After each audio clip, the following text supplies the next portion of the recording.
Today, I'm really excited to be talking with another cardiac arrest survivor who is a IT security professional, and that means he's not a security guard, as he likes to point out.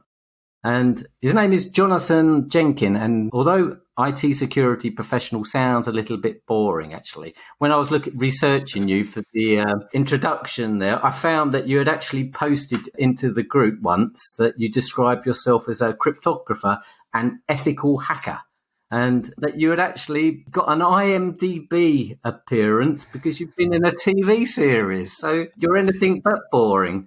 So welcome, Jonathan. Thank you, Paul. Great to be here. Just tell me briefly about your TV series appearance.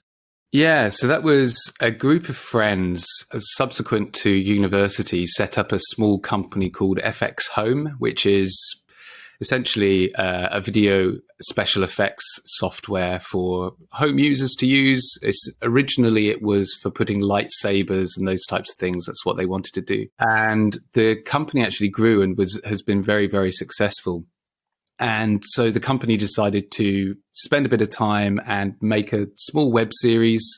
And they needed some extras and some actors to do this small web series to show off their special effects software. And so we did this thing called, it was a steampunk series. I forget the name of the series. That's dreadful. It was called Escalation because of the date that we did it on, but I can't remember the name. Arms Race. Thank you, Arms Race. I played a baddie. So if you go to YouTube and you have a look for Arms Race Escalation, I'm in the very first episode. I'm playing a Russian baddie. I'm the main baddie in the first episode, and I get killed. Pummeled over the head with a hard hat. Yeah, so that's what that's about. Yeah, I noticed that you were beaten to death with a pith helmet. What a way to go. Yeah, well, as we may discover later, there are worse ways, I imagine. And I also touched on the fact you're an ethical hacker. And you mentioned, or you did that post in the group because you were doing analysis of your own ICD. It's not something that your average Joe in the street would do. How did that go? Did you get anywhere with it? And why were you doing it? From a very early age, I was the type of kid that used to take cassette players and everyone else is playing Michael Jackson and all these other, pop artists or whatever. And I was never satisfied, and I had to take it to pieces and understand how it worked. And so once I had this, piece of NASA science underneath my chest, I felt like I needed to understand it more. And so I already had most of the equipment that I would need. I had to purchase a couple of other small pieces of equipment to be able to do it, but was able to set up a little bit of synchronization to understand how the ICD was polling and how it was communicating. And then I managed to find a few other people online who were doing similar pieces of work. Admittedly, most of them didn't have one under their chests. They had them on their desks. But yeah, there was a white paper that was written at the time, and I contributed a little bit of research to it.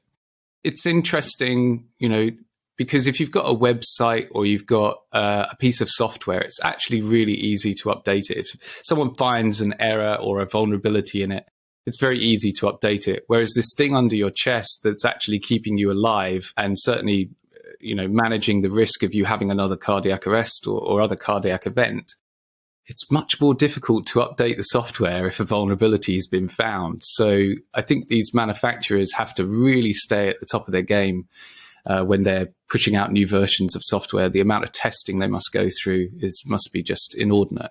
But that's how it came about, was me just being incredibly curious about the way in which stuff works and not being satisfied with it just works that way. It sounds like you're the ultimate geek, really, and we're not really here to speak about geekery today, but no. it might actually be a really nice episode to do the sort of the techie hardware side of of the human implants that we're seeing more and more common? Because, obviously you got the ICDs, the pacemakers, the CRTDs, and the loop recorders and all of those sort of things. So I know you're very interested in the security side of things, and I know there's other people who are interested in the data side of things about patients who don't get access to their own data, which is a big cause for concern in some areas. Access to that data is something I was challenged with as well. It was something I wanted access to that data to be able to do my own analysis. I wanted to be able to run analysis tools that I have access to be able to look at, because my cardiac arrest was idiopathic. We still don't know why mine happened. And so I wanted to be able to run some analysis over and see if I could work out what was wrong. But yeah, getting hold of that data is just ridiculously difficult. Is it impossible? Have you done it? I didn't manage to get hold of the data. I think, and I'm sure other listeners probably went through a similar process, which is that the ICD that's under my chest doesn't belong to me. It actually belongs to my consultant, and it's essentially on loan. It's giving me therapy while it's under my chest. So the data belongs to the manufacturer, and they then share it with my consultant. And it's up to my consultant if he wants to share it with me, and the data, although it's about me, doesn't belong to me. It's a really weird set of loops and hidden instructions in end user license agreements and things that really isn't very helpful, I don't think. It should be open, in my opinion. Absolutely, yeah. Well, as I say, that's a whole different subject, really, that we can go into perhaps another time. But anyway, we're here today to talk about you and your ability to survive, basically, because although I mentioned that you're a cardiac arrest survivor, the past, 6 months, 9 months, you've actually gone through another significant event in your life and trauma. And I understand that you're surviving that at the moment, although I imagine it must be even more difficult than the usual survival path of that, being in mind the COVID-19 pandemic that we're going through. So I understand that you've had cancer. So can you tell me a little bit about that as well? Yeah, sure. So it was around this time last year, I was doing some revision with my daughter for her GCSEs. And we did some biology revision, and it was, do the lymphatic system. And I said, you got lymph glands here, here, and here. And I felt on the right side of my jaw, where you've got obviously a nice set of lymph nodes there, and felt a large lump. It was about the size of a grape or thereabouts, and I really didn't think very much of it and just kind of let it go. And then a few weeks later, I noticed it got a bit bigger. And so ultimately, I decided to go and see my GP a few times. And they said, it's probably just an angry lymph node, nothing really to worry about, but we need to keep an eye on it. And so a few weeks passed, and it just gradually got larger and larger, to the point that I then had to go and see a clinician and a consultant and had biopsies. And so I had cancer of the tonsils, which the tumor was on the right side of my neck and sort of spread down to the front of my neck up underneath my ear.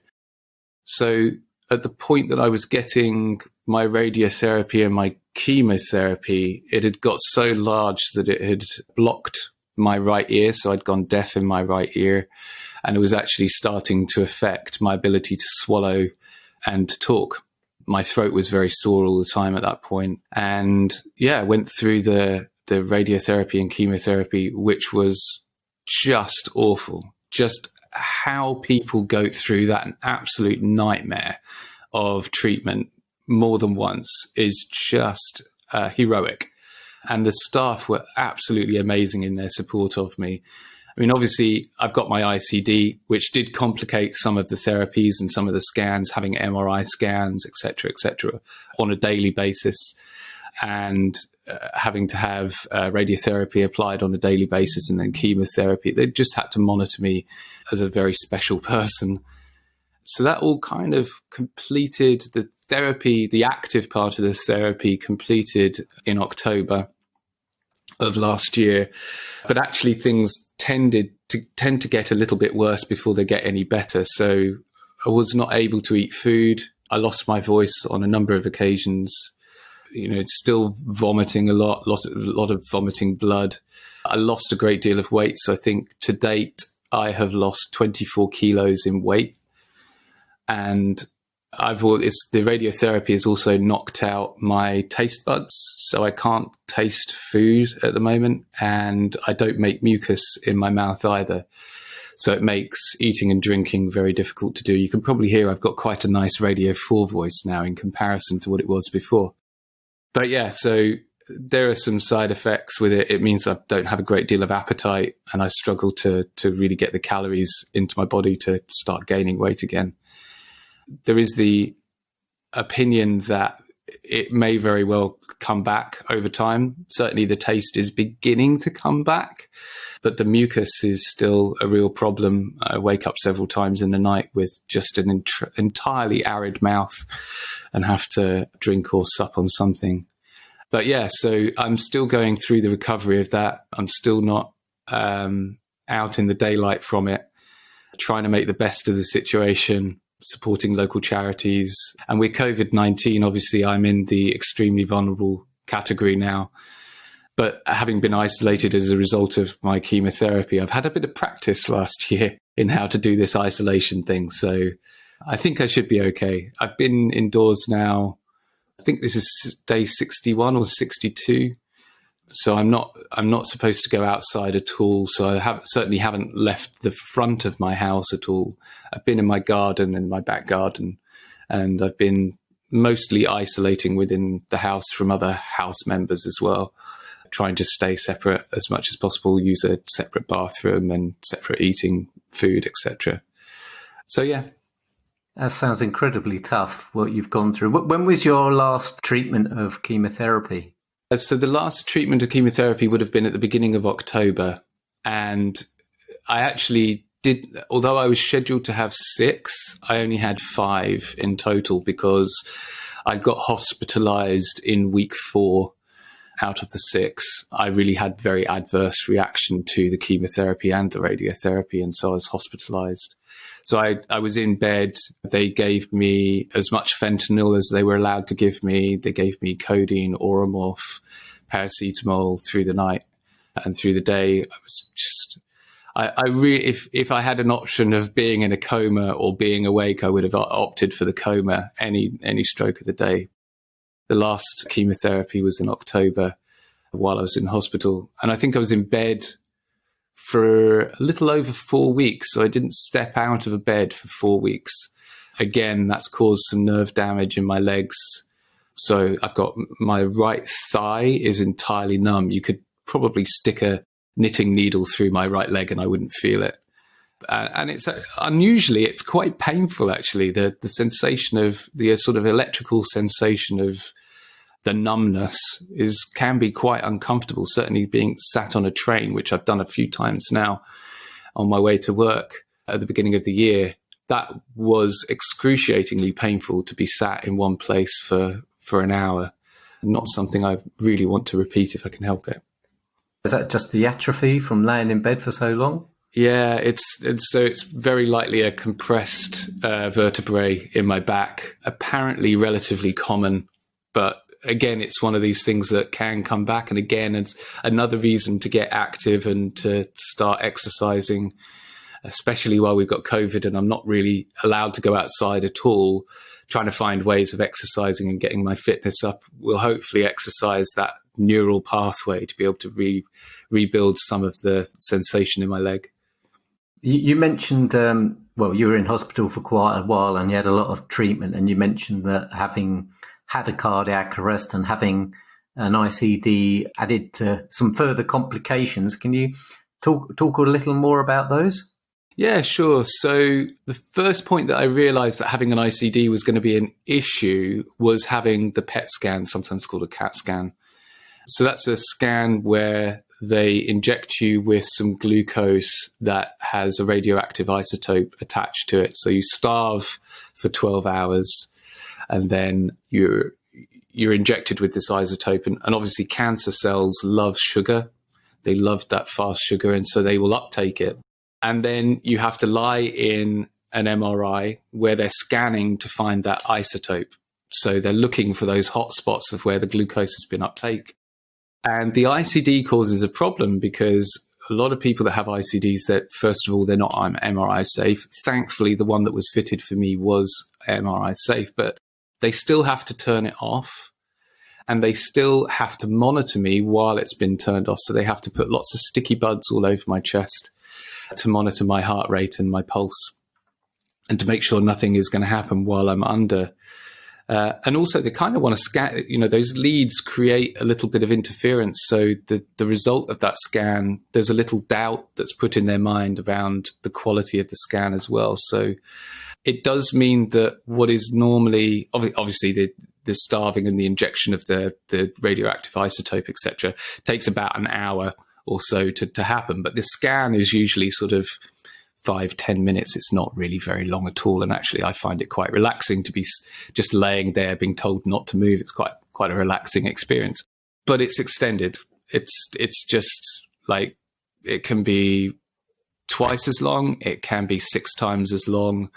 Certainly when I was having the daily dose of radiotherapy, they have to clamp your entire upper torso in a mask, essentially, that covers everything from your shoulders all the way up to the top of your head.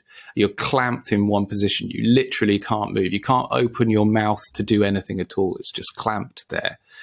And again, an MRI is done to make sure that you're in the right position. And they again have to turn off the ICD by putting a magnet over it and then wrap you up in all of these leads. And normally the process of getting that radiotherapy is probably about 10 minutes, if that.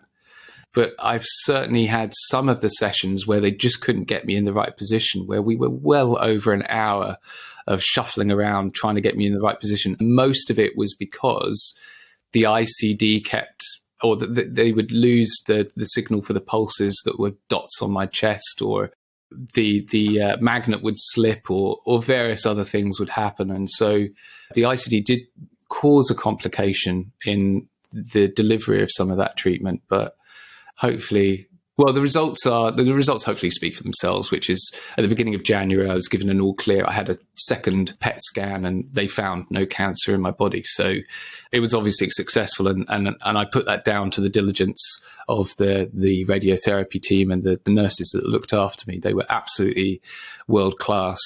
And they really did look after me like a prince. And they put up with my jokes as well, which is very kind of them.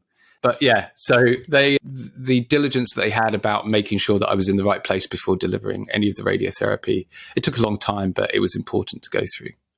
Sounds a little bit like torture at times.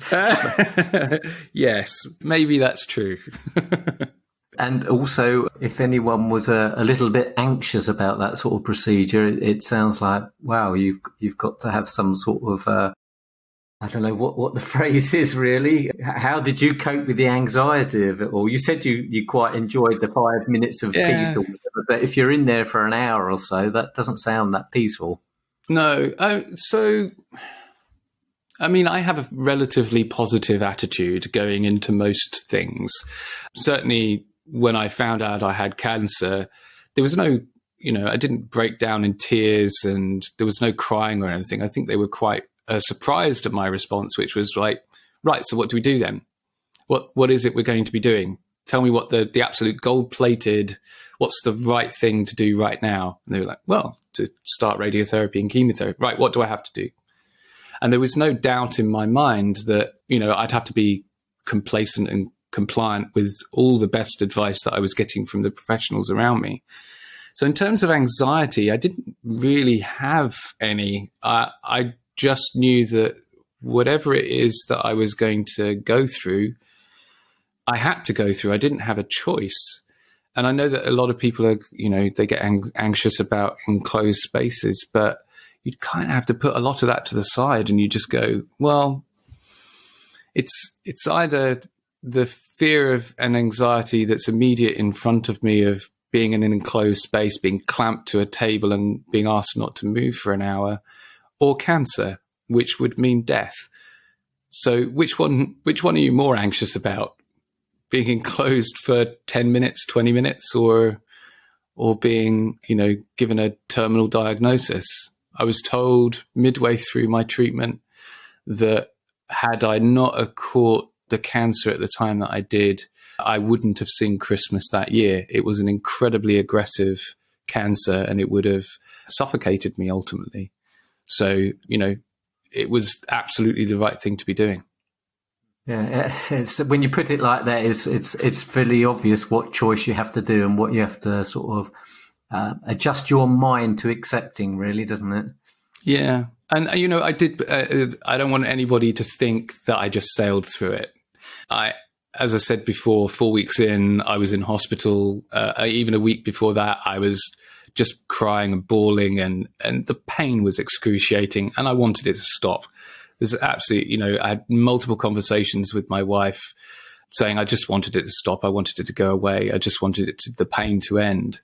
And it was her courage to be able to say, loads of other people have gone through this. You're not the first to go through this treatment. There are children that have gone through this process. You can do this as well. You've done so many things through all of the other conditions that I have, the cardiac arrest. You're not going to give up at this point. You've got to keep going. And so, yeah, that put a little courage into me to just sort of man up and get on with it, really. Your wife features quite a lot in your survival stories, doesn't she? Yeah, she does. Yeah, she's someone put actually on Twitter recently and said, who is the person that you feel is most responsible for the success of your career? And I see lots of people saying, oh, it was this teacher, this person. Absolutely, 100% my wife. My wife has been responsible for the success, most of the successes that I've had in my life. And I owe a great debt to her. Yeah, we'll come back to her in a minute, I guess, because, well, just before we move on to talk about your cardiac arrest, you mentioned and sung the praises of the treatment from the radiographers and nurses that you received, but you didn't actually mention where that was. So do you want to just give them a shout out? Sure, absolutely. So they are the team at Ipswich Hospital. So they are the radiotherapy team. There's a number of particular individuals there. Adele, there's Dale, there's loads of people within the team that were really pivotal in my recovery. And without them, I wouldn't be where I am today. So their due diligence, Ipswich Hospital. And I've done some fundraising for them as well. So, it got me into a bit of trouble, which was I was on BBC Radio talking about the treatment that I'd received and actually that I'd put a bit of a bet down, inverted commas. I do park run quite a lot. And I said that at the next park run, I was going to give £10 for every PB that occurred at the park run that day. And I felt I was quite safe. The last few that we'd had, there'd only been sort of 20 or so.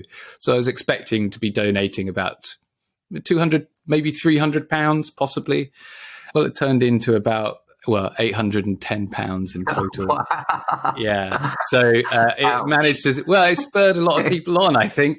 So we had sort of 81 or so people crossing the line in a personal best on that particular day. So it cost me a bit of money, but absolutely 100% the right thing to do. Those guys deserve the support that they get. They're amazing staff, all of them.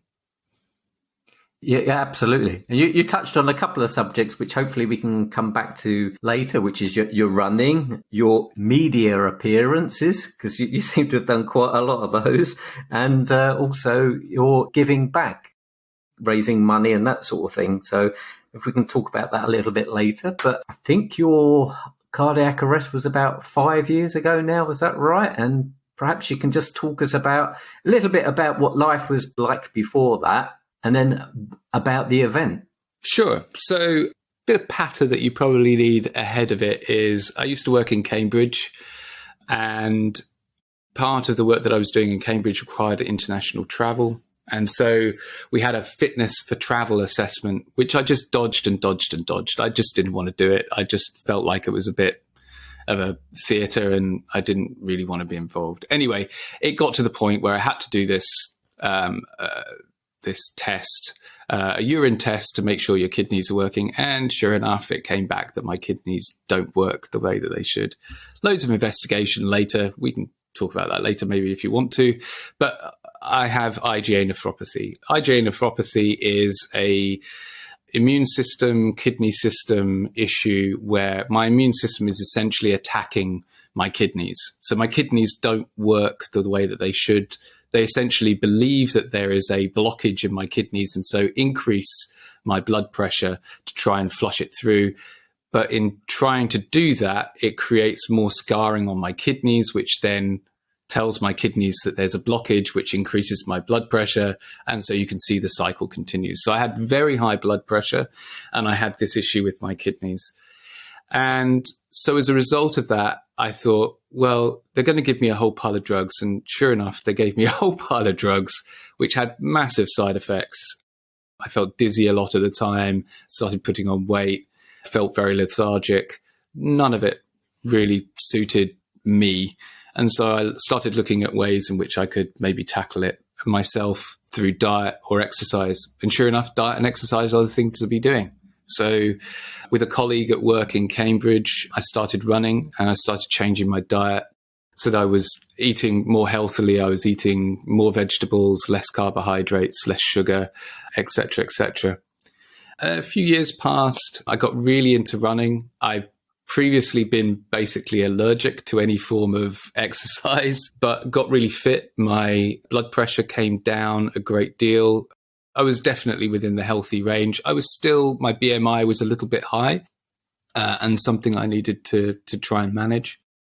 And then I changed job and I started working locally in Ipswich. And a month or two into working for the company in Ipswich, I suffered my cardiac arrest. So the day before, I was on holiday, just having a staycation really, and I decided to fly my drone a little bit, did a bit of gardening, nothing strenuous at all. It was a Saturday. I'd done the park run in the morning, I remember that, and then went to bed. And at about, we believe at around 2:00 in the morning, my wife woke up. Is it called agonal breathing, I think, where I'm sort of rasping. My wife woke up and she tried to communicate with me. She said, "Jonathan, are you there? What's going on? What's happening?" And I didn't respond. And all she got was groans from me. My eyes had sort of flipped round to the back of my head. And she called 999 and I'd stopped breathing. And so I think the 999 operator said, "Tell me when he takes a breath in." And she said, "He's not."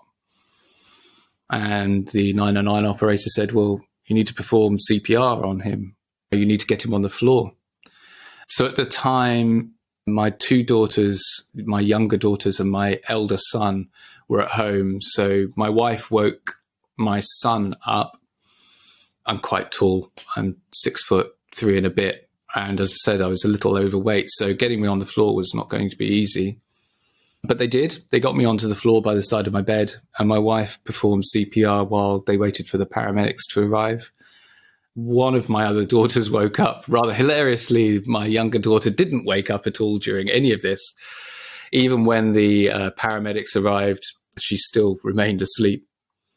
They gave me CPR, I think, in total for about 20 minutes. And they gave me the paddles twice, I think. And after the second paddling, they managed to revive me enough to be able to give me some adrenaline and ship me off in an ambulance off to Ipswich Hospital, which was obviously on a Sunday. It was a bank holiday as well, so lots of staff not around. They shipped me off to ICU. And I was in ICU, I think, for a few days. My wife stayed with me 24/7. She never left my side, constantly talking to me, constantly telling me positive affirmations about my experience. And we have a little hand signal between my wife and I. If we're in the cinema or we're having a dinner party or anything like that, we have this thing where we hold each other's hands and we squeeze 3 times. And it just means I love you. 1, 2, 3. I love you. 1, 2, 3. And I was lying in bed in ICU, and she was at the foot of my bed, and I woke up, and I had obviously tubes down my neck, tubes in my arms, tubes in places that are probably not appropriate to talk about on a podcast. And she said, "Do you know where you are?" And I basically groaned, and she said, "Do you know what's happened to you?" And again, I groaned, and I just apparently looked at her in the face and just tapped my shoulder 3 times. And that's the point that she knew that I was there. Before then, they didn't know if I'd suffered any brain damage. They didn't know if, I was going to recover or what state my brain was in. The brain scans, had been inconclusive.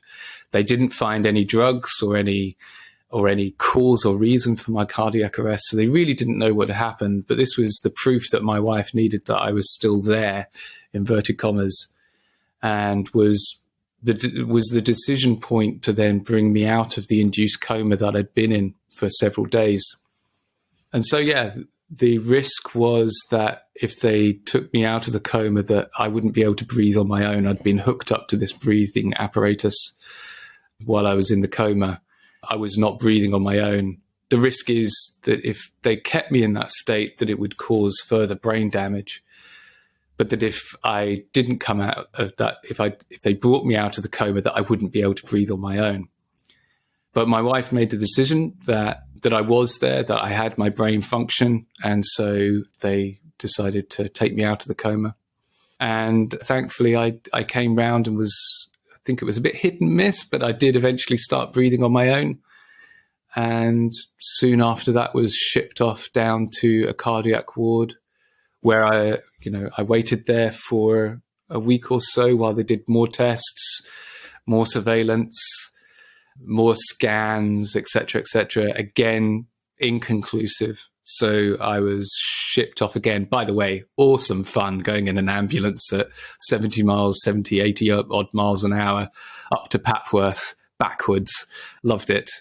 Don't particularly want to be in this situation where I need that again, but it was great fun. Really enjoyed it. Anyway, shipped off to Papworth where I lay in my bed and they were saying, you're going to have this pacemaker ICD fitted. And it felt very confusing, if I'm honest with you. I felt like a lot was happening. A lot of decisions were being made behind closed doors about the future, my future, and that I didn't feel really part of it. And I felt quite angry about it. Lots of people making assumptions about my recovery as well. I remember in particular a cardiologist coming to my bed and saying, "I see from our records that you're a keen runner.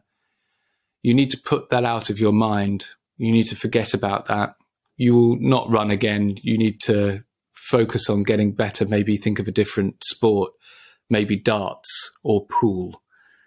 And I just got absolutely furious. Now, this might have been very clever of him because I'm what they term a polarity responder. If someone tells me I can't do something, God damn it, I'm going to find a way to do it.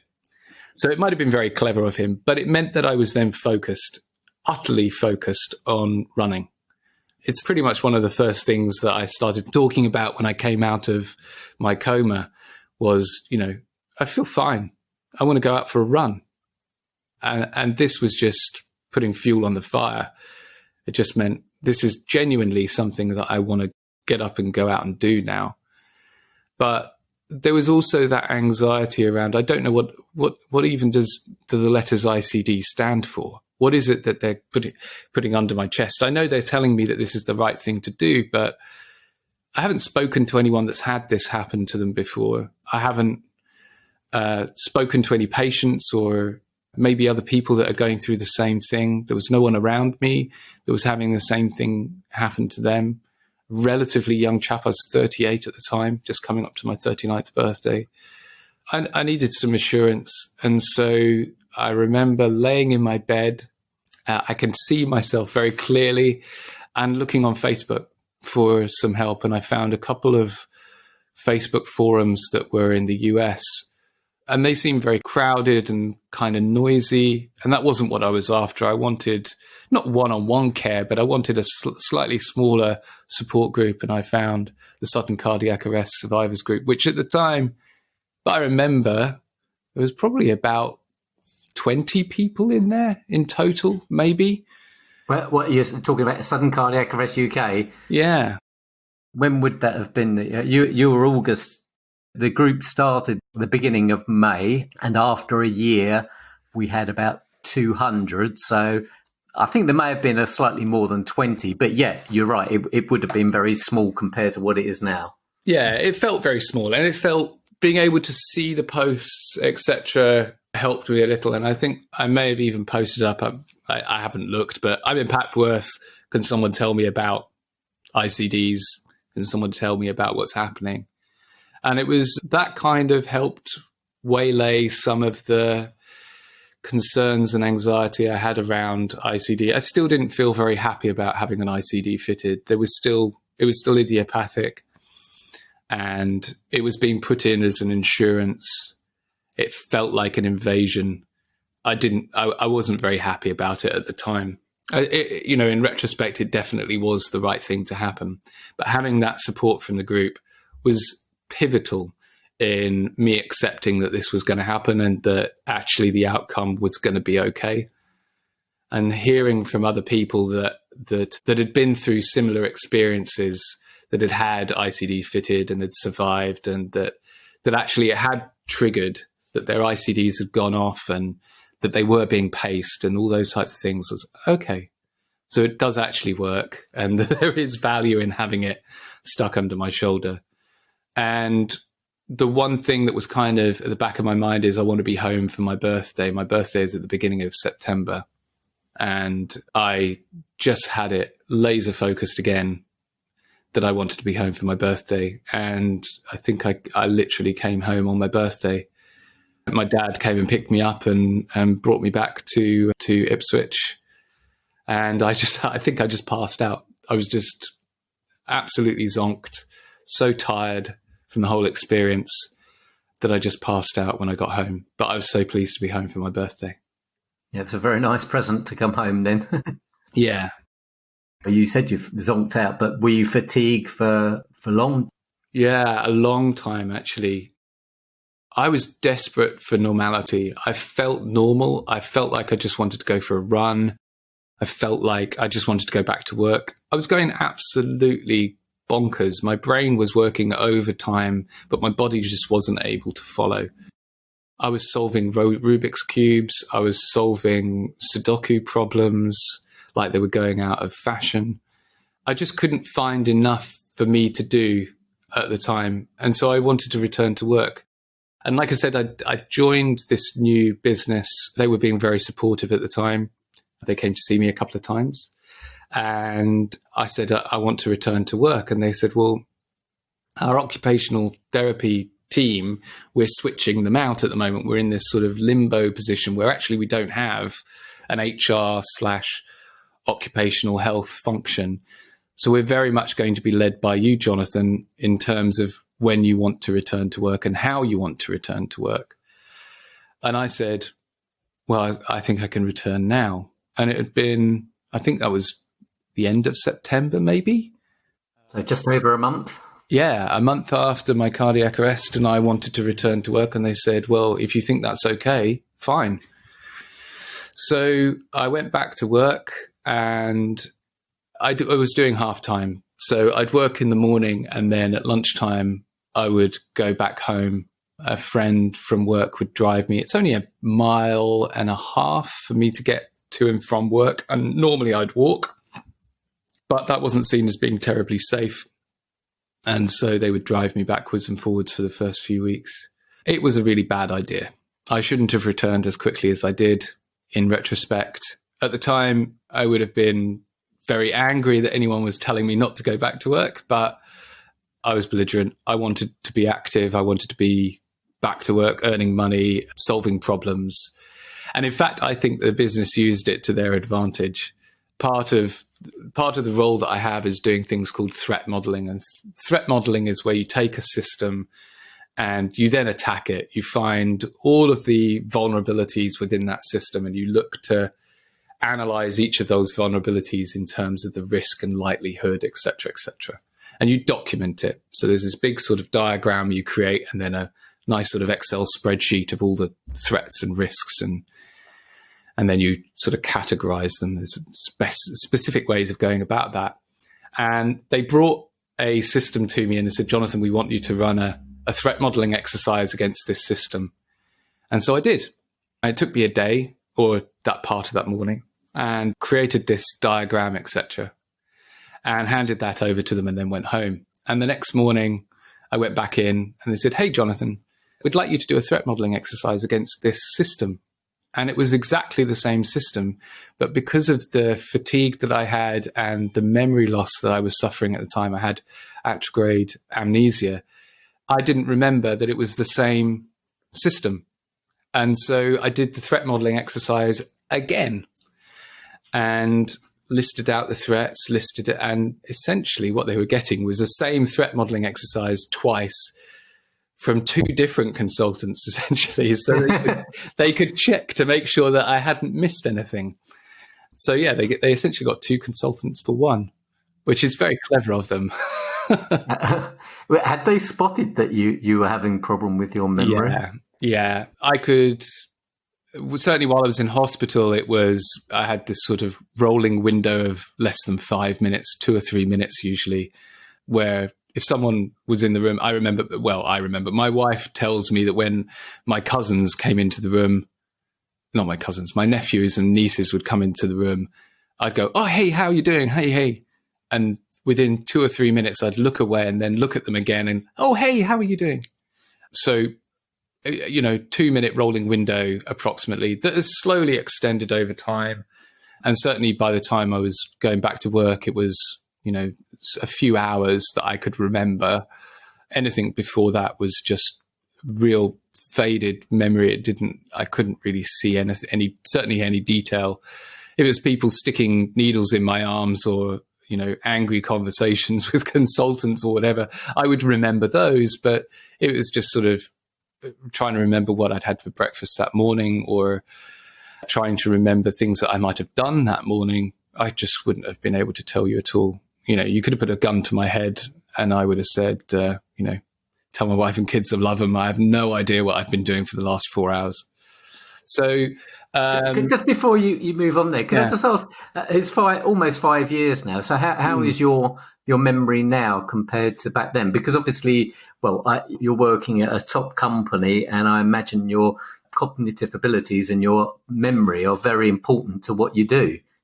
Yeah, sure. So mental gymnastics is important. Certainly before my cardiac arrest, I used to run memory hotels. If anybody knows what a memory hotel or a memory palace they're sometimes called, I used to run several of those to be able to remember volumes of information. Subsequent to my cardiac arrest, those have largely evaporated. One of the things that you need to do to be able to maintain those is to constantly go over them. It's like Memorex. Like if you don't replay through them, then you tend to forget it. And so I lost a lot of that. And certainly my memory, I needed to rebuild the skills to be able to remember quantities and qualities of information. And the mental gymnastics actually tended to still be there. As I said, while I was in my hospital bed, I was doing Sudoku problems, solving Rubik's cubes. I was solving people's crossword problems over the other side of the ward while visitors were coming in. I'd be having a conversation with my parents and then suddenly blurt out the answer to 4 across. So my cognitive ability was still there, but my memory was still quite damaged. And we did have multiple consultations with the memory clinic over in Cambridge to try and work out what was happening. And they weren't able to find anything at all. So I guess it's difficult not having a baseline. But anyway, my cognitive ability and my memory have become much better. Are they as good as what it was before? That's a really difficult thing to answer. I don't know is the ultimate truth. I don't think I'm as quick, but that might also be age. I don't know. I like to think that I'm pretty agile in terms of the way in which I think. Can I remember as much as I did? I don't think so. Not anymore. But you find tricks. I take many more notes than I used to now. I think I write down a lot more notes that I can then search through. I use OneNote on the computer, or multiple other note-taking applications exist. But I use lots of mechanisms for keeping notes that I can then search through at a later stage. So you created coping strategies, essentially. Yeah. So I'm what they call acutely dyslexic as well. So I've already have a whole bunch of tools to trick people into thinking that I'm not dyslexic. So I have lots and lots of ways, lots of little tricks that I use for remembering stuff or being able to overcome particular problems in what I think are the natural way of doing it. But when I try to explain it to people, they think it's a bit of a sideways look at a problem. What other symptoms or problems were you experiencing after your cardiac arrest? So most of it was attitude, really. I mean, I did have, as I say, issues with memory, but my attitude changed. I became incredibly selfish. Looking back, I put myself ahead of absolutely everything. I wanted to run, I wanted to get out, and I wanted to start working again. And I did both of those things to the sacrifice of my family and friends. And I'm not proud of it. And I don't think that it's something that people should simulate. I think that it was a bad time in my life. And that was my coping mechanism, was just to focus on me. And I was very selfish. I got very angry at people who tried to tell me that I was being selfish. I was not very helpful, I guess, for other people around me that might have been going through the trauma that I didn't go through. I didn't feel emotionally aggressed, or I certainly didn't suffer from some of the PTSD that I know a lot of listeners may have gone through. I actually was fitter coming out of my cardiac arrest. I was more driven than I was before. Before, I was complaining about my kidneys and complaining about the fact that I was finding it difficult to run and that I wasn't getting the goals that I wanted to get to, and I was finding excuses for that. And now that I'd had a cardiac arrest, I'd literally died and bounced back from that. Now, death was not an issue for me. I could now move past that and I could start living my life. And so I aggressively took life by the throat and was wringing it for every single ounce that it could give me. And I wanted to give a little back as well. I wanted to make sure that those people that had been an active part of the chain of survival for me got the recognition for the fact that they'd done that. And yes, it was their jobs, but equally, they'd given me a great deal of care, and I wanted some recognition for it, or wanted them to have some recognition for it. And that's one of the reasons that I did some fundraising. So all of this happened in August of 2015. And at the beginning of 2016, I started running again properly. So during the whole of 2016, I ran 1,000 miles. And in April of 2016, myself and a friend, Gary Jarvis, organized a fundraising event, which we called the Hard and Fast Relay, which ran from Cambridge to Ipswich. So it was essentially my travel home from Papworth to my hometown. And yeah, so we organized this relay. It was run over 10 segments. We got loads of runners involved. I think we had sort of 60 or so odd runners involved. So it was divided into 10 segments. We had teams of people running across the countryside to get back home. I forget how long it took. It doesn't matter how long it took.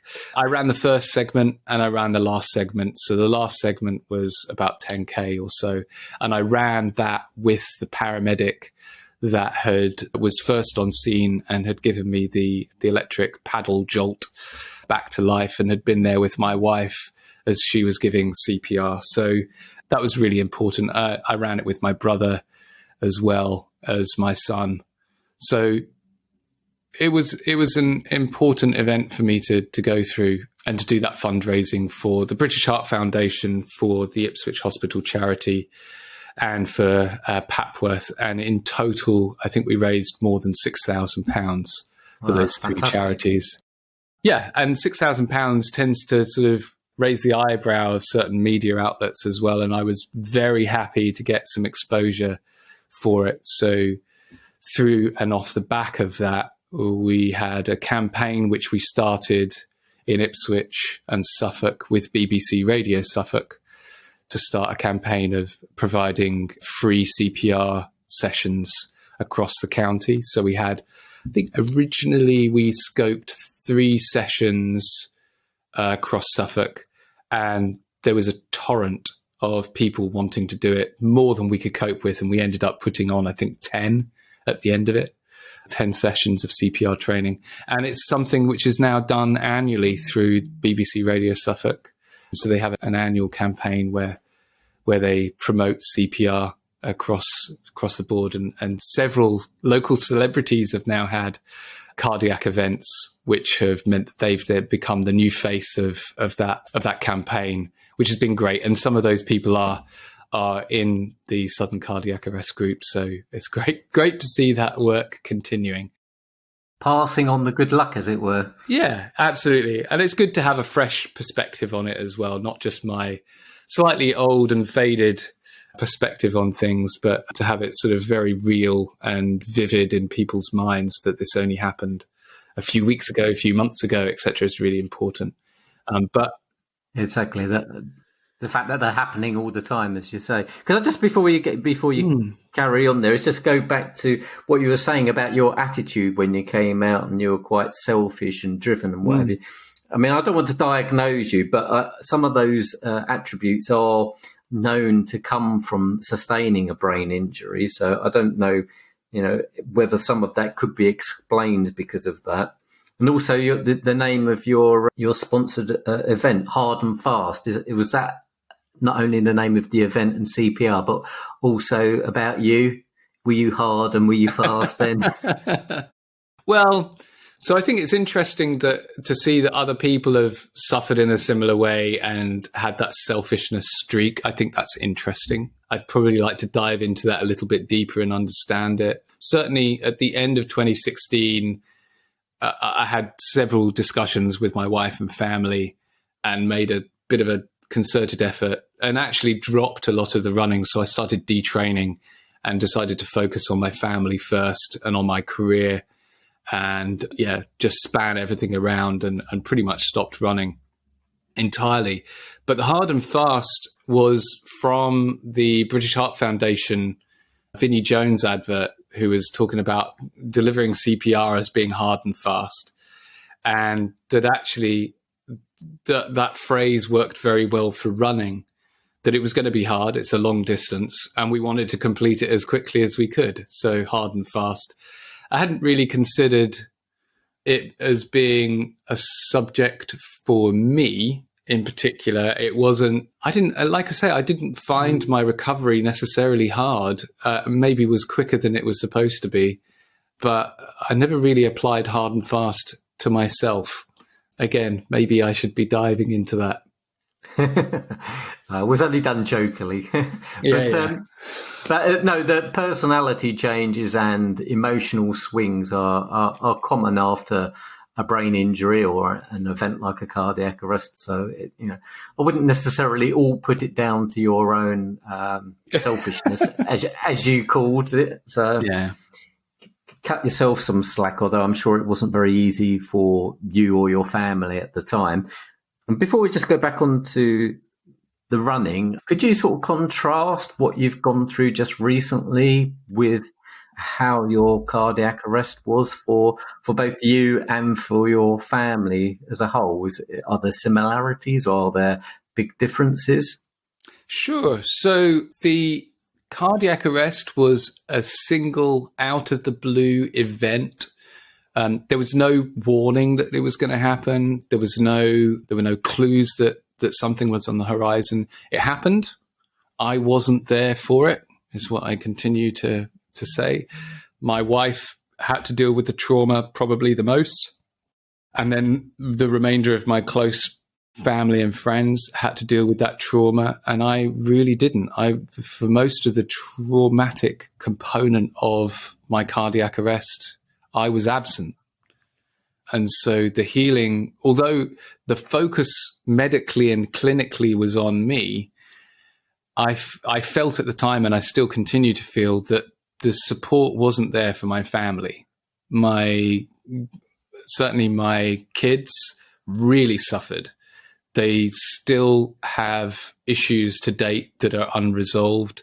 Certainly one of my daughters has really struggled through it as well. And one of the son that was there on the day has really struggled as well. So they have not had the support. And certainly my wife has still struggles with nightmares of the day. So they're still going through that trauma, and I definitely wasn't there for it. And as soon as I came round, I was laser focused on what I wanted and needed to do. Whereas with my cancer, there was a bit of a run up to it, right? So we had the lump, we had the clinical diagnosis, we had biopsies, we had sort of a few months during which we knew that there was a possibility that cancer was on the horizon. We knew that was an option. And, once we got the diagnosis, nothing's changed. As soon as you get the diagnosis, it's like, okay, so now we know what it is, and now we know where we've got to go and what we've got to do. And that it's the treatment that's the hard bit. The cancer is not really the hard bit. It's going through that radiotherapy and chemotherapy. And I was definitely awake for it. They could give me as much fentanyl as they like. I was still very much conscious, very much aware of the pain. Having the tube fitted to my stomach so that I could be fed, I remember every single moment of that. I remember the feeling of the needle as it punctured through into my stomach. I can still feel it today. And that, waking up at 2:00 in the morning and vomiting buckets of blood, I remember that absolutely and acutely. I definitely went through a trauma, and I can admit to it here, but I had counseling. Following on from that, I was not okay. Emotionally, I was in a very broken place. I probably, and obviously this has not been clinically diagnosed, but I probably have PTSD as a result of it. I can admit to you now that most days I have to clock out of work for 10, 15 minutes and cry. They just sort of build up on me. I can't predict when they're going to happen. They just happen randomly. They can happen in the middle of a conversation, middle of constructing an email, middle of watching a TV program. There doesn't seem to be cause, rhyme, or reason as to why or when they happen. I just burst into tears. For 10 or 15 minutes, I lack all composure and can't cope. And it's really debilitating. Admittedly, more recently, it's become better. I've got a few coping strategies for it so I can manage it. It used to be that it was happening, 3 or 4 times a day. I've now got it down to maybe once a day, once every couple of days, thereabouts.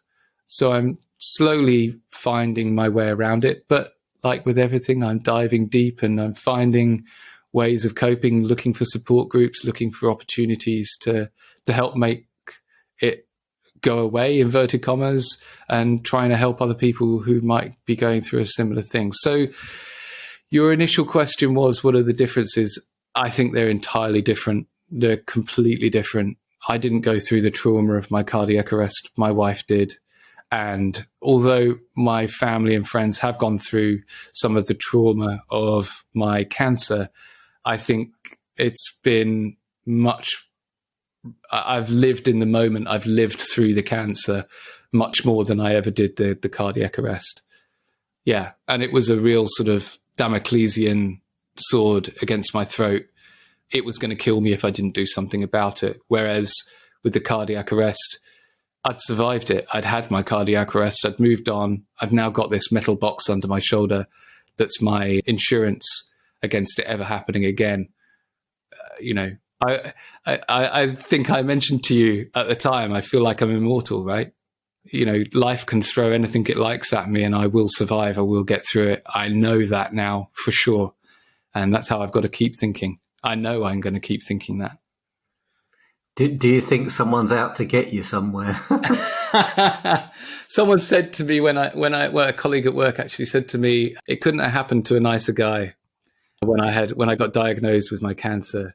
Yeah, it feels like, my kidney condition is fatal if it's not diagnosed and managed properly. Cardiac arrest obviously is very obliquely catastrophic to someone's life, and the cancer as well.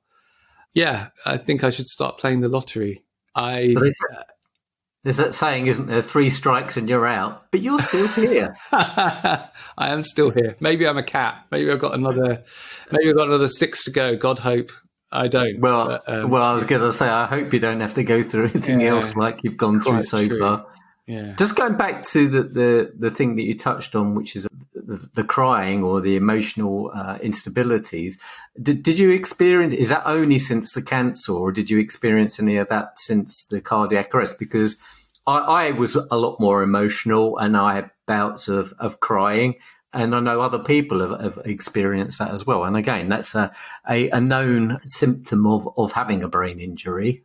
Could that be linked together, do you think? I don't know. I mean, we can posit and make sort of all sorts of guesses. I don't think we'll ever really know the truth. It's possible that the cardiac arrest put me at an imbalance, that the cancer then just tipped me over the edge. Like I say, there doesn't appear to be rhyme or reason. I'm not thinking about anything in particular that causes me to suddenly burst into tears. I don't know. It just is happening. And so, I mean, I could start talking about the neurolinguistic programming stuff that I've done in the past, but I'm using a lot of those tools, the neurolinguistic programming components of some of the research that I've done, to help overcome some of the difficulties that I've had. So maybe it's just been suppressed since the cardiac arrest. My personal feeling is it probably isn't. I did feel like I didn't go through a trauma. I didn't have any sort of emotional difficulties other than the selfishness that I appeared to have in my behavior following on from my cardiac arrest. And really, I think the cancer tipped me over the edge. It really was just, 10 weeks of just persistent and sustained trauma, pain, and discomfort. It was just awful. Never want to go through it again. I remember thinking, as I'm sort of on the downward slope coming out of recovery, I remember thinking that before my cancer, I used to hear about stories of people that had cancer and then it had come back, and that they had decided or elected not to have chemotherapy and radiotherapy. And I remember at the time thinking, that's incredibly selfish. You have an opportunity to survive. You have an opportunity to be there for your loved ones, and you're choosing not to. And having gone through that now, I totally get it. Totally understand why someone would elect not to go through chemotherapy and radiotherapy. It is brutal, utterly brutal. And I do think that is probably the thing that has caused the emotional difficulties or stability issues, as you say, since then. And I have coping mechanisms for it. We've all got mute on our phone, on our video conferencing software, and we all have the ability to write a little note to someone that might be there and just say, I just need to take 10 minutes, comfort break. I'll be back in a minute. So have coping strategies. It sounds incredibly tough what you've been through. You put it into words very, very well, and you've got a great way of relaying what you've been through, really. When I got diagnosed, obviously I had to tell the business that this had happened, and I wanted to tell some of the colleagues that I was working with very closely. And I wrote a letter, and the opening line of it was, I do not want any pity. This has not happened as a result of something I've done. This is just, the world slapping me around the face again. I will bounce back from this. It's not going to stop me. I will be back. But please, please, please don't have any pity for me at all. I just want support. I want your understanding that I'm going through something difficult. but I don't want to hear people say I'm sorry, because you don't know what that means. Sorry doesn't help anybody. What does help people in recovery is coming around and cooking meals, coming around and having a cup of tea, coming around doing the ironing or dusting or vacuum cleaning, doing the shopping, going out for walks with me. Those types of things are the supportive things. I don't want to hear pity. It doesn't help, in my opinion, anyway. I mean, you're talking perhaps from points of experience, perhaps from going through the SCA recovery. Have you got any other sort of, has your experience of going through the SCA helped in your recovery from cancer in other ways? I think, having spent a long time in hospitals and going through the diagnoses process, having needles pricked in me left, right, and center, having to talk to friends and family about where I am, what's going on. There were definitely things that I repeated the second time around, and definitely things that I knew I'd missed during my cardiac recovery that I wanted to do during my cancer recovery, because I had an opportunity to change something there. So a good example of that was, I knew I was going to lose my voice. I knew that going over the experience of my treatment, I'd have to tell lots of people about it. I didn't want to put it on Facebook because, again, I didn't want pity for it. I just wanted people to have the data. I wanted them to know I was okay. And so I created a little video log. Every couple of days, I would just record a video saying what was going on with my treatment, how I felt, what I was up to, what was happening next, that type of thing. It would last sort of 10, 15 minutes max. And I'd put it up on YouTube. And I'd then hand the link out to friends or family that wanted to know what was going on. And it meant that they could keep in the loop, but it also meant that I wasn't receiving, oh, I'm so sorry for blah, blah, blah, or lots of people hitting like, or I just didn't want that noise in my life. I just wanted people to talk about the questions that they might have for me during my recovery and during my treatment, so that I didn't have to repeat myself. All of the data was there. And if they had other questions, they could either put them in comments, or they could pick up a phone and call me, or they could come round to the house and have a chat. There were lots of, it created a real sense of a diary for me that other people could use as I was going through my recovery. Yeah, I think it's a brilliant idea that you had there. I can totally understand not wanting all of the deluge of comments and likes, as you mentioned. Yeah, a great idea. I think other people going through a similar thing should do something similar, really. Yeah, and it's also oddly had some side effects that I didn't think about at the time. I made the link for that. So if you want to go and find it, it's called JJ's Cancer Journey.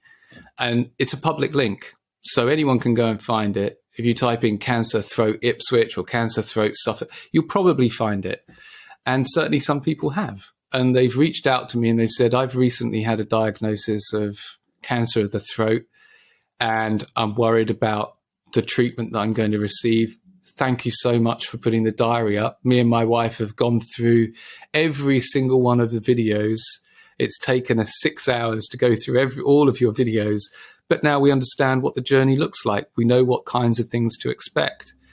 And I think if I'd had that for the recovery, both as a consumer, but if someone else had that out there, but also as someone diarizing my own recovery through my cardiac arrest, I think it would have helped, because my memory was shot. I still don't remember a lot of the time that I was in hospital. And it would have been nice to have had a diary to see what I was up to, what was happening, how I was feeling, what I was thinking at particular times or particular stages. And I don't have that. I've lost that. Yeah, you got to remember, though, you can't remember on those days that you were in hospital. So you would have had 2 weeks of the same video. Very true. Very true. Yeah, that wouldn't have been very helpful. Just the same video, 24 times. No, that wouldn't have been helpful. One of the things that I do remember about you after your cardiac arrest and sort of going through, or you've said you haven't really had that many sequelae from it, but I do remember you being quite nervous about traveling or almost being agoraphobic, is it? Can you tell me a little bit of that? And your journey has really impressed me in that you had those troubles because we were trying to arrange meetups and you kept not being able to make them or for various things, and you say you wouldn't go on a train or you're very nervous to go on a train on your own. But now, as you mentioned, prior to all of the COVID stuff and everything, you're working in the city of London, a big company. And I suspect you probably travel around the world and things like that. So how have you gone from, not being able to go on a train or go out to doing all of that? Yeah, so it, again, all stems from the cardiac arrest and the revocation of my driving license. So obviously they took my driving license off me. Perfectly reasonable for them to do that. I used to drive to work, but as I say, I'd started working locally in Ipswich, so I was walking in to work most days anyway, and was self-propelled. So I was cycling or walking or running most places. And as I said, running became really a focus for me. And once I got my license back, I didn't feel comfortable behind a wheel. As I mentioned earlier, I do, threat analysis, threat modeling all the time. And I imagined a scenario where I'm driving on my own to work and I have a cardiac event. So that could be the ICD going off inappropriately, or I actually have a valid cardiac arrest and the ICD needs to kick in. Now, there's a period of unconsciousness associated possibly with both, certainly with one of those. And if I'm driving at 70 miles an hour down a motorway on my way to Heathrow or wherever, I could potentially take out a couple of families of 4 or all sorts of things. So while it's unlikely, we say, the actual cost, the impact of that vulnerability is very high. Likewise, when traveling on trains, if I'm on my own and people don't know that I have an ICD under my shoulder and the same were to happen, how would the emergency services get to me? If I'm on a train from Ipswich to London that doesn't stop and I'm on a train for an hour, how is an ambulance going to get to me? It's going to be impossible. So on the basis of a threat modeling exercise and a risk analysis, I felt very uncomfortable with the fact that I could either deprive my family of my existence or multiple other people of their families. And so decided that I really didn't want to drive. I really didn't want to take any risks at all. And so I stopped driving. My car sat in my driveway for several years and just didn't drive at all. And even when I'd have someone else in the car, I would drive maybe to the shops, but nothing more than that. If we were going anything more than sort of 30 miles an hour, I'd say someone else can take over and drive. I'm not interested. And so that risk is still there, but my ICD hasn't gone off. It hasn't shocked. It hasn't paced. It hasn't done anything, right? So it's under my shoulder. I haven't had any further episodes appropriately or inappropriately. So I think that the likelihood of it happening has reduced considerably against where I thought it might. I thought it might go off maybe once or twice a year, right? But it hasn't gone off since 2015.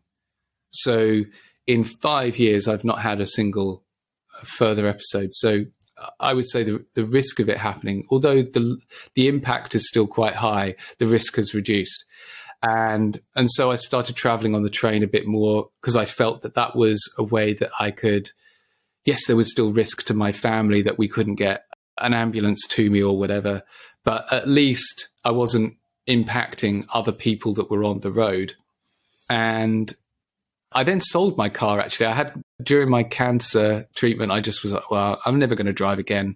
Let's just get rid of it. I started getting very cathartic, just throwing stuff out, getting rid of a great deal of stuff. So I got rid of the car, a 3-litre V6 Audi A4. That's what it was. I had it from new. And I got rid of it, sold it. And then during my recovery, my dad said to me, once this is all over, is there something you'd like to do? And I said, well, I've seen there's a new car showroom in Cambridge I'd quite like to go to and have a look at this new car. And he said, oh, that'd be interesting. So over we went and we had a test drive in a Tesla Model 3. And I wasn't allowed to drive. Obviously, I was still had a great deal of drugs in my system. And I sat in the back and I loved it. And the bit that was important for me was I said to the sales guy, I said, what would happen with the auto driving capability that's in the car? If I took my hands off the wheel, if I fell unconscious, what is going to happen to the car? And he said, fine, let's do it. And so you take your hands off the wheel and it starts making lots of bleeping and lots of noises, like put your hands back on the wheel. And it then slows down. It continues to follow the road, but then it slows down, pulls over at the side of the road. Even if there's traffic in front of it, it will slow down for that other traffic, pulls in at the side of the road, stops, and puts the hazard lights on. It's like, that's perfect. This is exactly what I need. This is going to stop me killing people if I fall unconscious. So I put my order in, and just before the lockdown, I received my new Model 3, and I love it. I've driven up to Dundee and back in it. I've driven all over the shop in it. I love it. It's new freedom. And I'm now cycling a lot as well, and desperately trying to get out and do some running once this COVID-19 stuff is gone. But trying to keep my fitness up as well, still keeping with the self-propelled life. But I now can drive again because that risk is managed for me.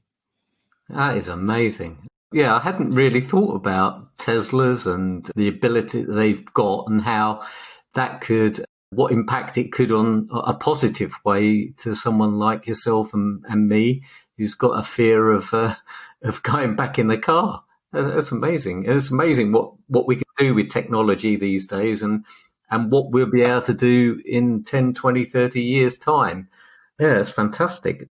Unfortunately, not everyone can afford a Tesla at 3. No. They are quite expensive, there's no doubt. But again, I did my risk analysis and did the sort of sums. I mean, essentially, you're paying for the fuel up front. So long as you've got some capital to be able to do that, then it's very easy to justify the purchase of an electric vehicle. I think it's fabulous. It's fabulous fun, but it's, save the planet. All those sorts of things are a bit secondary to me. It's the risk management part of it that really sort of was the tipping point for me to purchase one. Mm-hmm, mm-hmm. Oh, I think you're wholly justified from a personal point of view, but also what you've gone through in the last 10 years or so, because you never know when it's all going to end, really, do you? So why not do some of the things that bring a buzz to life again? Absolutely, 100%. Why put off tomorrow what you can do today? I see my kids spend a lot of time playing computer games and those types of things. And I still like playing computer games, but any activity I get involved in nowadays, I always sort of justify it and say, if I'm on my deathbed or I pass away tomorrow, will I have regret that I haven't done more of it? Will I have regret that I haven't played more computer games in my life? And I think the answer is no. Will I regret that I haven't done watercoloring or I haven't recorded that song that I wanted to record? Yes, I would have regret. And so those are the things that I tend to put on my roadmap as doing those things ahead of those other sort of passive things. I mean, you showed that you're a talented artist the other day when you posted a picture of your eye. That was brilliant.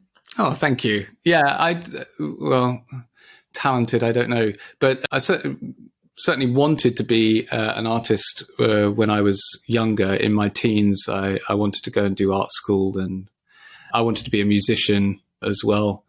And the school I was at didn't do music GCSE, and they didn't give me very good grades in art. And so that was that was me. That was the die cast for me to go into IT and into security, unfortunately. But yeah, I pick up the brush every now and then, and I still play guitar very regularly. So I always try and find ways of making sure that I keep on top of those things that really matter in my life and put those on my roadmap of things I want to be doing at the weekends, etc.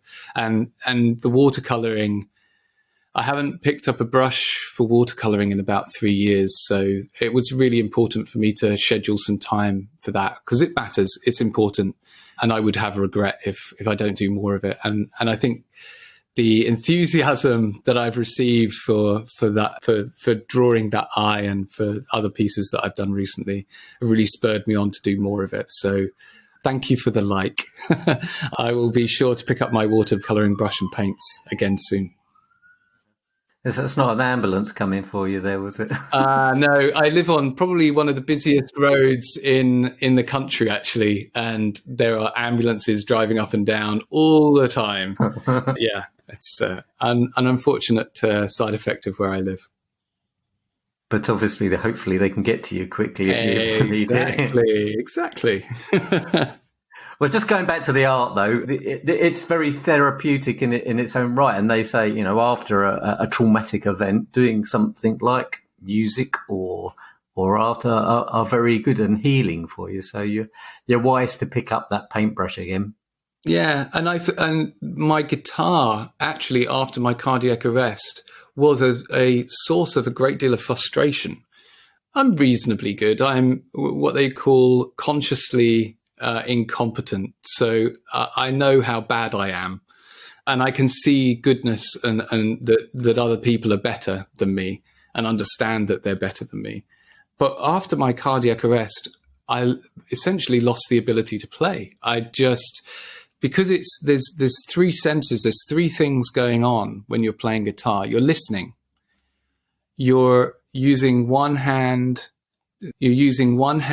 to play, and you're strumming with the other hand for the rhythm, and you're listening to the rhythm as well. So you're listening to the piece of music, you're reading a piece of music, you're playing. So all of your senses are involved, other than taste, involved in playing. And it was too much. I couldn't do it. And I became incredibly frustrated that I couldn't do it, to the point that I actually dropped it and I stopped playing entirely. And I had a conversation with my now late guitar teacher, and he said, you just got to keep going at it. You will. It's there. It's in your muscles. It's in your neurology.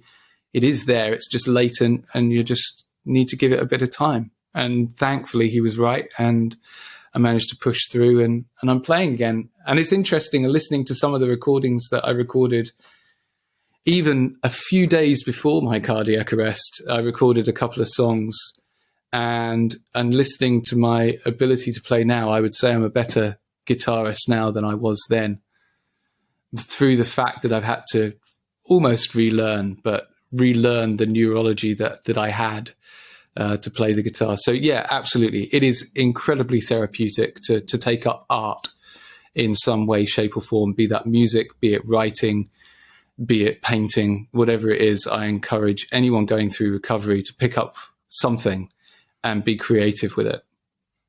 Absolutely. I totally agree with that. And you touched on writing there. I don't know have you done any writing, but I just thought it's probably worth mentioning about the piece that your wife, Sasha, did about your cardiac arrest event, which features as the first main article in the Life After Cardiac Arrest Volume 1 book, which is an excellent piece in its own right, especially as English, as I understand, isn't her first language.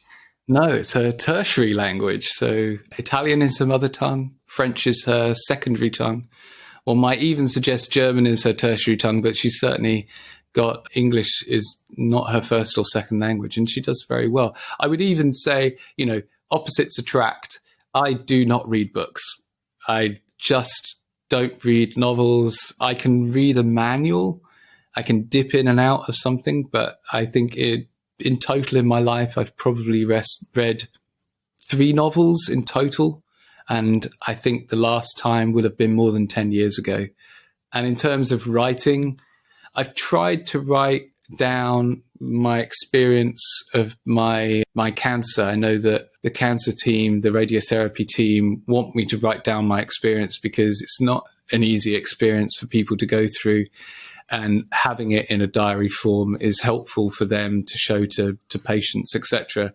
And I've tried to write it down, but I find a great deal of difficulty. I don't have a great deal of competence. And I think I may have to rely on my wife or other support to help me, diarize it or at least document it in some way that people are going to be able to absorb it. I think there's value in me doing it. I just currently don't have the skills or competence to be able to do it and give it justice. Mm-hmm. You touched on the support from the cancer people there. I imagine the cancer support world, because there's several big charities in that space. What can cardiac arrest groups like Sudden Cardiac Arrest UK learn from the cancer support? What have cancer support groups given you that you didn't get from a cardiac arrest support? So there was a very clear journey for my cancer treatment. It was very clear what was going to happen. I was going to have, I was going to have biopsies. I was going to have a PET scan.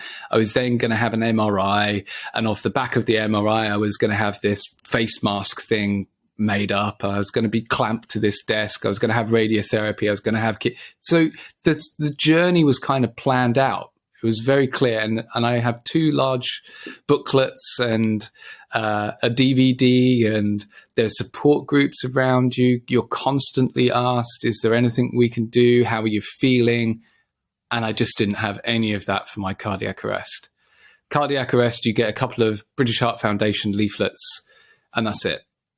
I could even show you the thickness of the wad of information that I received around cancer, of support groups, people wanting to help, fundraising exercises, those types of things, in contrast to the story that I've had around my cardiac event.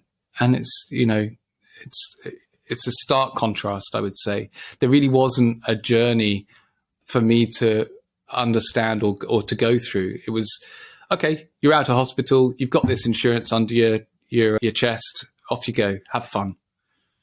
And it didn't really provide a support group for me. I mean, obviously there's cardiac rehabilitation that goes some way to do that, but I just didn't feel that there was a support group there. And certainly in Ipswich, I've started the ICU Steps group in Ipswich, which helps those people that have gone through ICU and have come out the other side, and helps give a forum to talk in person about that experience. And that's been really valuable. I'm a founding member of that group in Ipswich, and I think that's gone on to help numerous families and other survivors of ICU. And that's been really personally a big deal for me to get involved into that work. Mm-hmm. Oh, that's excellent. Well done. The support that you got in the cancer arena, was that from the hospital or particular charities? Do you want to say who they were? So, I mean, obviously there's Macmillan are there always. I mean, the nurses are called Macmillan nurses. So, that charity is right there from day one. In fact, even before day one, because as soon as they know that you're going to have chemotherapy or radiotherapy, the nurse is there. Even before you've had the treatment, the nurse is there saying, we're going to be there with you, holding your hand. You can trust us. We've gone through this before. We can lead you through it. It's not going to be a problem. Macmillan nurses are absolute angels without wings. They're amazing. And the radiotherapy team as well. I mean, I did fundraising for the radiotherapy team. They have their own charity within the hospital. They were saints, totally amazing. They went above and beyond to help me through and get me through the trauma that I went through and the treatment that I was going through. Absolutely amazing. They did things that I didn't think that they were able to do. They would deliver my medication to me, to my front door from the hospital. They personally would get in their car and deliver it to my front door rather than me coming to collect it. Just astounding levels of dedication to my recovery. very, very thankful for all of that. Cancer research obviously continues to do a great deal of work into helping solve different cures for different types of cancers as well. But I still continue to work and help out the British Heart Foundation at a corporate level. So I've done some hackathons for the British Heart Foundation, helping them to solve some of the problems that they've got at a corporate level through some of the connections that I've got within enterprise. So I continue to, and at CPR, I've trained more than 1,000 people now within Amazon in doing CPR. You will have seen some press coverage of that at the beginning of the year, where the delivery staff are being trained in CPR. All of that is off the back of initiatives that was started through me and through initiatives that have spun out from that as well. So continuing to support CPR tuition and the spread of that training, and just around cardiac issues in general, helping people understand what they are and how they can be prevented through diet or warning signs to look for. So, yeah, still right at the forefront of my mind. Yeah, you've done amazingly well. I need to get you on board. You need to help us a little bit. Absolutely. Just tell me what you need. I will do. Don't worry. Don't you worry. You'll be receiving an email very shortly. I'm very conscious that I've taken up quite a lot of your time. I could go on all day talking to you, Jonathan. You've got so many insightful things to say, and you've had such an interesting journey this past 10 years or so. Yeah. Have you got any other sort of tips or advice for other survivors and family members going through either the cancer or the cardiac arrest, or perhaps things that overlap both of them? Yeah, sure. As I mentioned before, I used NLP quite a lot during both recoveries to help me recover. One of the important things that I used before my cardiac arrest and have used great measure throughout my recovery was the framing of advice that I would get. So it's really important for me when people would give me advice or tell me that certain things were going to happen, that I'd decide whether I wanted that to be true or not. Now, that sounds really weird, but if someone would say to me, "You'll never run again," right? It's very easy to, if that's coming from a senior consultant, cardio consultant, it's very easy to just accept it and say, yeah, that's the truth. That's what's going to happen. I'll never run again. But you have to think about, is it a positive suggestion that this consultant is giving me? Are they telling me that because they don't want me to run right now, or that I need to focus on something else, or are they actually telling me that I should never run again? So I would always take every single piece of advice or thinking or any type of therapy, I would always query it. Is this a positive suggestion for me? Is this a positive thing? Is this going to enable me to do something, or is it going to restrict me? And if it's going to restrict me, I don't want it in my life. If someone says 8 out of 10 people will have this side effect, the answer that I have to that is, well, I feel really sorry for those 8 people, but I'm not one of those 8 people. I'm one of those 2. I'm not going to have that side effect. And so being able to frame my recovery and just helps me have a much more positive outlook on my recovery. So I could constantly, dismiss anything that was a negative influence on my recovery and accept anything that was a positive influence on my recovery. Consultants don't know everything. They are wrong sometimes. I think we can all agree with that. Statistics are wrong all the time. Use that to your advantage in your own thinking and your own mentality. Only accept things that are valuable or beneficial to your recovery and reject everything else. That would be my primary piece of advice, and something I continue to live with. You sort of summed that, it was beautifully put, but you could sum that up as a positive mental attitude, really. Yeah, I think the problem with saying positive mental attitude is it can mean, well, just be that laser focus, right? That was a bad thing for me to be doing. And it's better to to be very judgmental about the different types of advice and the different perspectives on things. So it's positive for what? You kind of have to retrospectively sort of say, well, is it positive for me? Is it positive for my family? Is it positive for my recovery? Is it positive? There's framing of that recovery, and whether it's positive for all aspects of your life or only for one aspect of your life. And so that's the thing that I did wrong. I framed it, is it positive for me? And accepted those things that were positive for me and excluded anything else. But those things that I accepted may not have always been positive for my family or for my recovery. And so those are things that in my more recent recovery, I have taken on board, and I hopefully have been a little bit more focused on my environment and my ecosystem rather than on just me. I understand. So all of this is making you a much better person, perhaps, if that's possible. Yeah. So I am a faster runner now. My PB, I think before my cardiac arrest, was about 27 minutes for a 5K. Following my cardiac arrest in 2016, the beginning quarter of 2016, I went through 23 minutes and 55 seconds for a 5K. So my cardiac arrest has made me a much more driven person. And every single swipe that the Grim Reaper takes at me will make me stronger. So yeah, bring it on. Possibly not a training regime you'd recommend, though. No, not at all. You're not going to see that in Runner's World, are you? No, you won't. It's wonderful speaking to you, Paul. Thank you so much for the opportunity to talk about my recovery. It's been really good.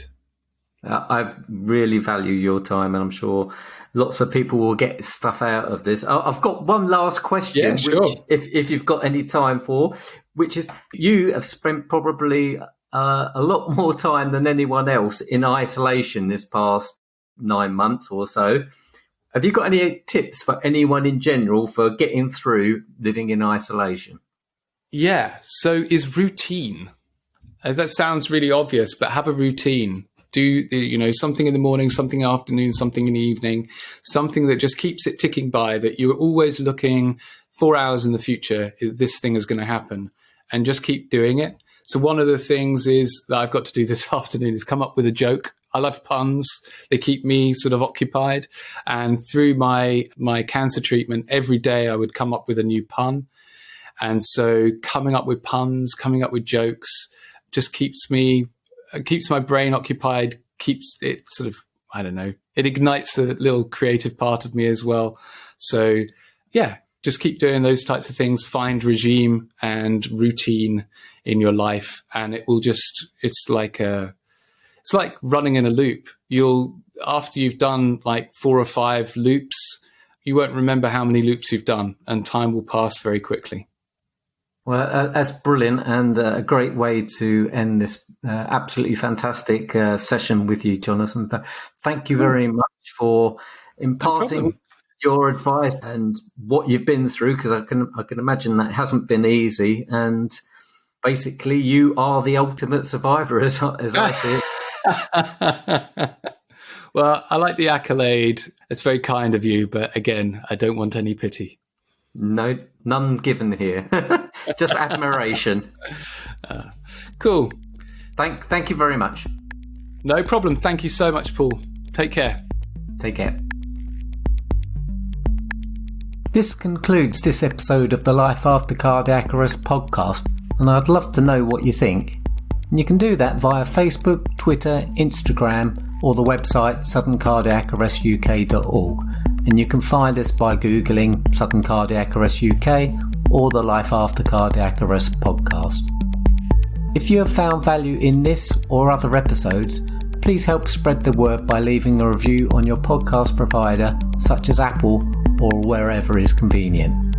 And don't forget, if you want to know more about Life After Cardiac Arrest, check out our books, Life After Cardiac Arrest, on Amazon. Make sure you click subscribe, and I'll speak to you next time.